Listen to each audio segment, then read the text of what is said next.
I'm Travis Danraj for Red Carpet Diary at the Toronto International Film Festival, and I'm sitting down right now with Elizabeth Olsen, who stars in the film Martha, Marcy May, Marlene.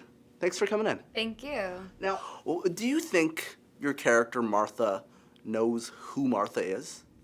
That's a good question. You know, I think she has an understanding of what she wants and has a hard time trying to get it or figure that out.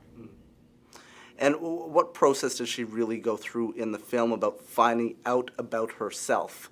And is that a difficult process, an easy process? And do you think she's successful in learning anything about herself along the way? Yeah, well, I mean, her whole experience at the cult or at the farmhouse, she, for the first time, I believe, felt like she belonged to something, that she had a purpose, that she was loved, like truly felt loved, and that she felt like she understood what she was good at for the first time, and by leaving that place, that house, she lost that, and then in losing it, you know, you try and figure out how you can be satisfied in that way again without at the same time. You know, I can say from an outside perspective, I can say the words abused and manipulated, but that's not how she felt. For you, before the film, what defined cult? And after the film, what defined cult? Before was like hippie, 60s, 70s, drinking the Kool-Aid, that type of stuff. And now it's just rural groups, or not rural, but like suburban or even like farm type, country type homes that people go to remove themselves from the capitalist society we live in, I guess. So you think it's easy for young girls like Martha to slip into that?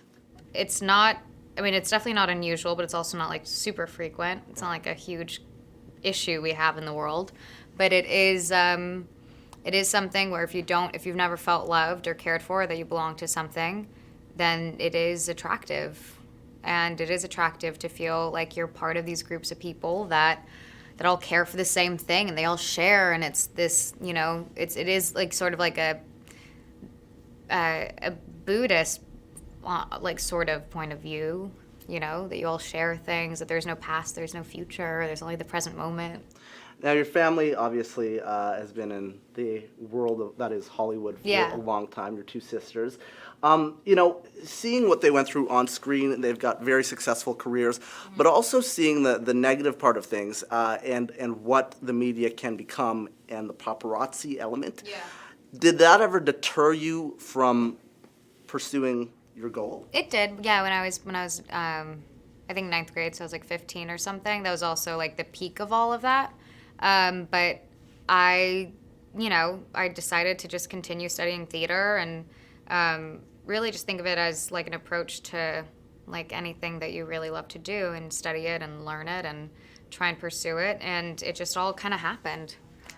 Well, thank you so much, and best of luck with the film. And thank you for watching as well. You can follow us on Twitter at Red Carpet Diary, or also like us on Facebook for all the latest updates on TIFF 2011.